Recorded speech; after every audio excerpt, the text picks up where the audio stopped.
Yeah. But me and my girl are walking back from the outhouse to the camper. And the outhouse is here. Here's our camper. And right here is the trailer, like our big, long trailer. And, dude, like 20 yards away, it's pitch black dark, like midnight. I'm like, we're walking. I had walked her to the bathroom. We're walking back. And on top of that trailer, something goes, bop, bop, bop. Like 3 synchronized bop, bop, bop. And, dude, to hit the top of that trailer, you got to be 8 feet tall. And, dude, my hair stands up. And, dude, like, ultimate feeling of being watched. Like, dude, I'm just scared to death. And you're just like, oh, my God, get in. Get inside. I'm, like, shoving her inside. Like, get in, get in. And, dude, for some reason, they don't like guns. I think guns can hurt them. I grab my gun, walk outside, get some shells. Because my little brother's staying in a different camper, our buddy's camper. I walk up there. I'm like, he's got his gun, but he doesn't have shells. I'm like, here, take these. And Did they hear it? Did they hear it? And, dude, the week before, I had told him about all my stories, and he was like, oh, my God, that's freaky. You have many stories? I have several stories. Like, several times of these Sasquatch actually messing with me.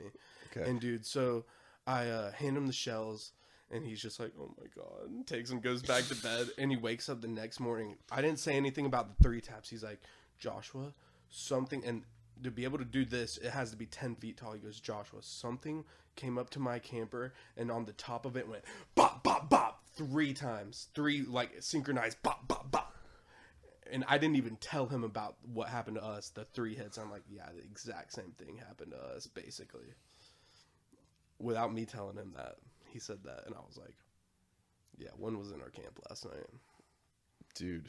Yeah, like, dude, like, look at my hands. I'm shaking right now. You have my hair sitting up on the back of my neck, dude. Goosebumps, like, Jesus, dude, it's so scary. Like, but once you have a gun out, they kind of leave you alone. They've got some type of omnipresent name anything. sense. Yeah, exactly. Of they've got weapons. Yeah. Time to go. Yeah. I mean, name anything else out in the woods of Georgia that's tall enough to smack the top of a trailer.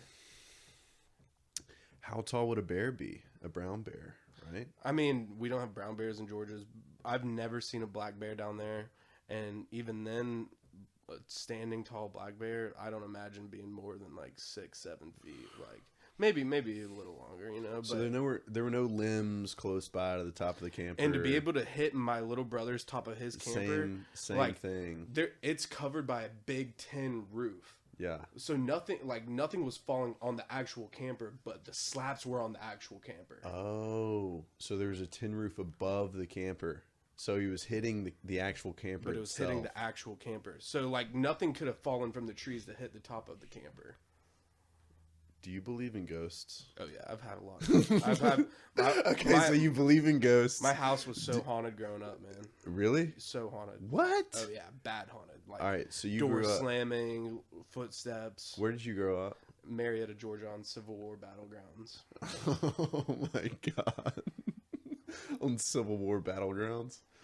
Did you research the history of like what happened there? I don't want to know. Yeah. I don't want to know because they mess with me enough to where I'm like, just please. The ghosts were like, "Don't do it. You do it, we'll fuck with you more."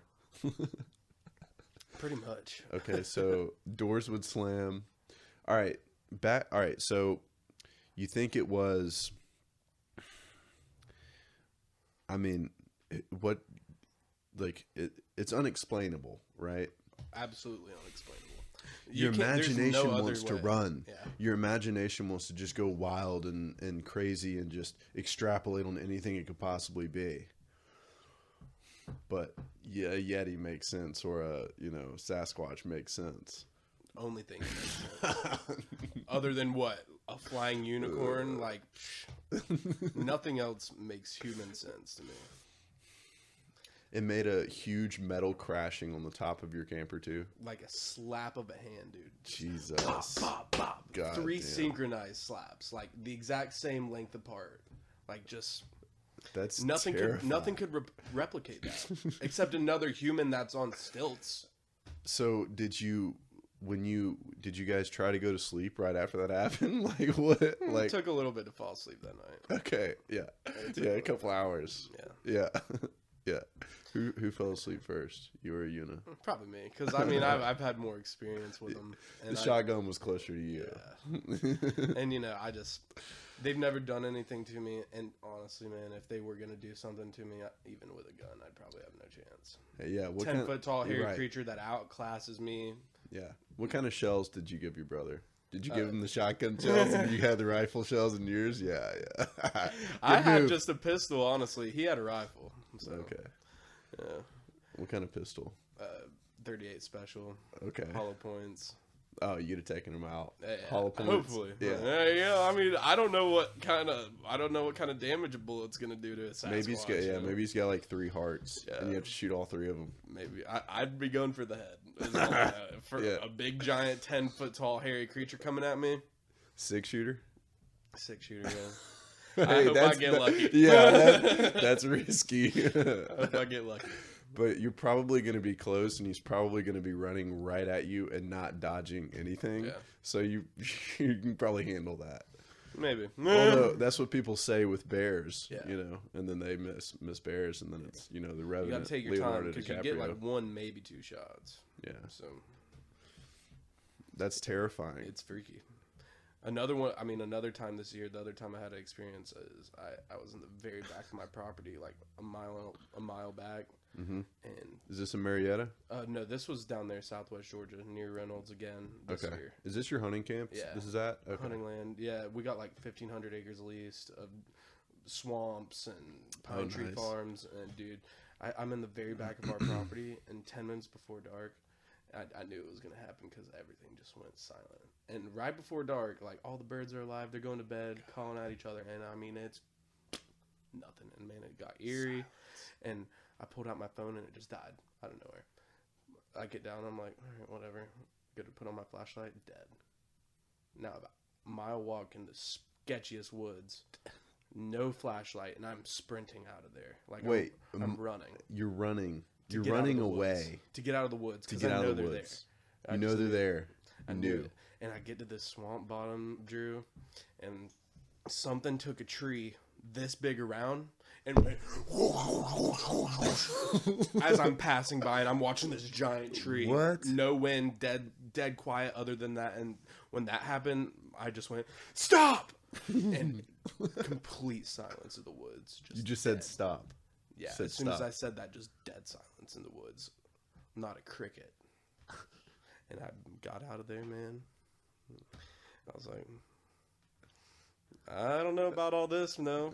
I don't know. I don't know what I'm going to do about it, but I just keep going. So you were in the woods hunting, and it's right around dusk. It's, the deer are, you can't really see them anymore.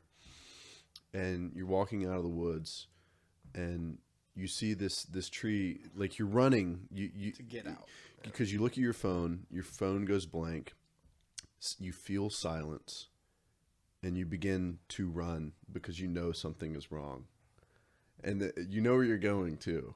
It's your land. Yeah. And as you're running, you see this huge tree next to you, this big around, just shake back and forth, and then you're still running. You didn't stop to look. Yeah. I kind of gave it a glance and was like, quick. Yeah. Stop. And then stop. Yeah. And then just complete dead silence. I don't know how they have the ability to do it, man, but they have the ability to make the woods go completely silent.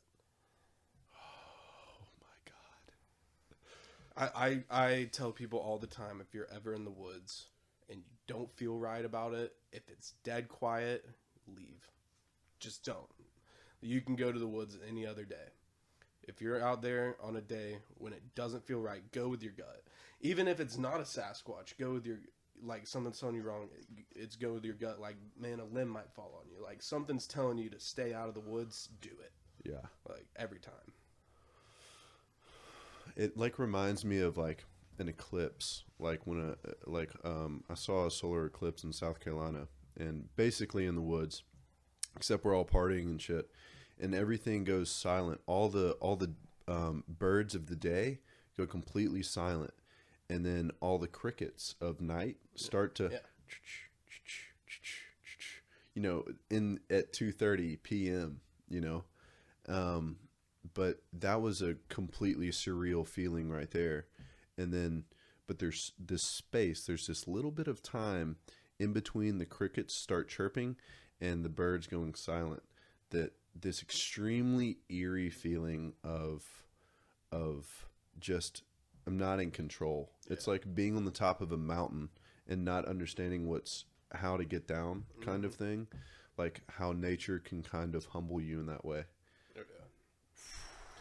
Nature it's Mother Nature for a reason. Like, she owns you when you're out there. Yeah. Like, you have no control. Yeah. Like, you can put things in your favor, but man, you are not top dog anytime you walk outside into the woods. You have to submit. You got to. You have to submit, and you make that decision every time you go to a hunting stand, every time you go camping, anything in the outdoors, you always make that decision. I mean, there's been multiple times